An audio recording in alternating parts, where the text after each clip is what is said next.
अरे का म्हणता भाऊजी, बसले का? नाही तर कसं आलं, तुला उभा दिसू राहिलो का?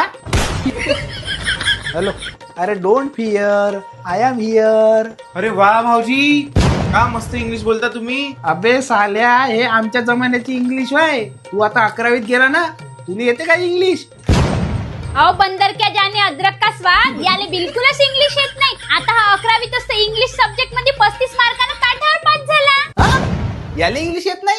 अहो तर मग याची ऍडमिशन पाटील सरच्या ट्युशन मध्ये करून दे ना. कारण त्यांचे येत्या 20 एप्रिल पासून 10वी व 12वीचे इंग्लिशचे क्लास चालू होणार आहे. तर याची तिथे ऍडमिशन करून दे. याचा रिझल्ट 100% येईल. कारण ते मागील 24 वर्षापासून बोरगाव येथे यशस्वीपणे इंग्लिशचे क्लास घेत आहे. आजपर्यंत हजारो विद्यार्थ्यांना पाटील सरांचे मार्गदर्शन लाभले आणि ते विद्यार्थी आपापल्या क्षेत्रात यशस्वी सुद्धा झाले आहे. तर पोरांनो, तुमचेही 9वी आणि 11वीचे पेपर संपलेले आहे आणि तुम्हाला एक चांगले इंग्लिशचे क्लास लावायचे आहे. तर आजच व्हिजिट करा पाटील सर इंग्लिश क्लासेसला, जे की आहे कैलास आनंदराव मेघे विद्यालयाच्या बाजूला बोरगाव मेघे वर्धा येथे.